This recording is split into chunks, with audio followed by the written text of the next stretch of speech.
Tapeworm by Incident.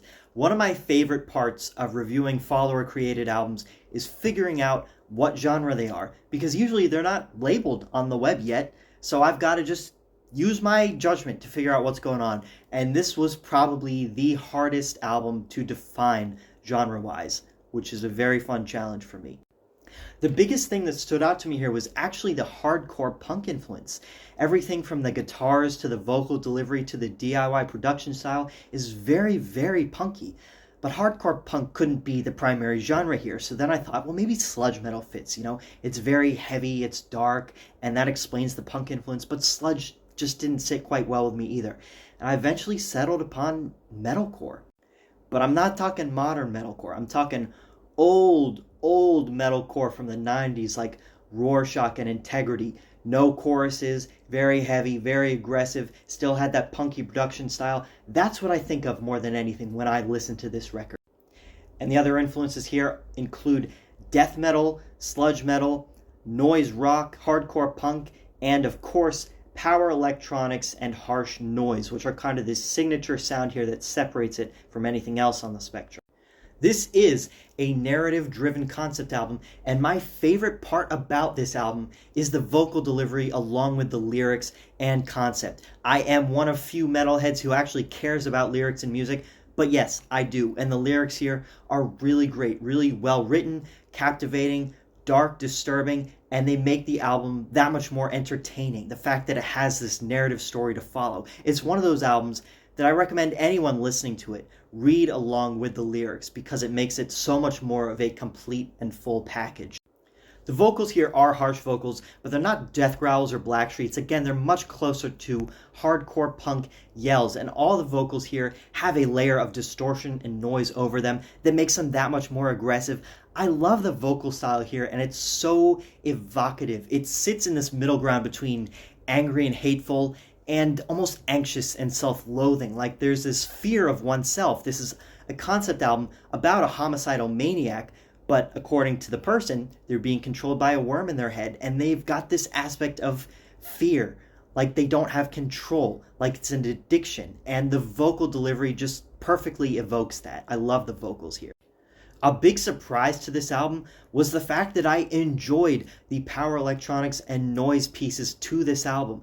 I'm not a fan of either of those styles, but they fit so well here, and it's because this is a concept album about a crazy homicidal maniac, and they encapsulate that mood and that mindset so well. They put you in the shoes of this disturbed individual. They don't give you a moment to rest. And the fact that this is a concept album means that those noise pieces are chapters to the story. They're pushing the narrative forward.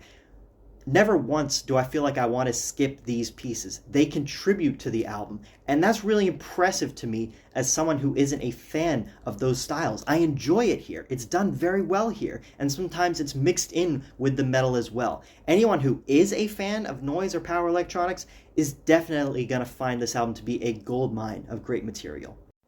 There is just one aspect of this album that loses me a little bit. When I first listened to this album, I thought it was probably a political album. That's because of track titles like Compliance and Victim Mentality mixed with the significant hardcore punk sound. It just sounded like it was probably an angry political album. When I delved into lyrics and found out it was a concept album about a psychopath, I was thrilled. I love that sort of thing. That was great to me. The problem is the guitar riffs here don't really sound evil. They don't sound very dark or disturbing. Again, they sound closer to metalcore chugs and hardcore punk chords. They're angry, sure, but not super evil, dark or disturbing. I have to give a lot of respect to the noise pieces here because they perfectly capture the mood and atmosphere that the concept album is going for. And I'm always going to prefer the metal tracks here because I just prefer metal as a genre, but the noise tracks did a great job of capturing that. Whereas the guitar riffs, they're fine, but they don't sound evil, they don't sound dark. And something like old school death metal, Morbid Angel, or even thrash like Slayer would do wonders to push this in a more evil and dark and disturbing direction.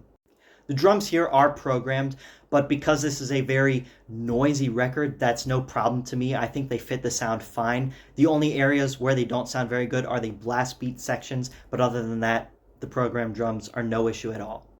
Now, who is this album for? Well, anyone who enjoys their metal on the punkier end of the spectrum while still sticking firmly in extreme metal territory should enjoy this. Anyone who's even remotely interested in noise or power electronics should check this out because it is very unique in the way that it incorporates those into the metal aspect of this album. And lastly, anyone who's into a dark, narrative-driven concept album should definitely give this both a listen and a read because it is rewarding if you do so. And one last question to the creator, Mers Mike. My favorite song in this album is Wanted, and every time I hear that song, I think of All Within My Hands by Metallica. Was that on purpose? Please tell me.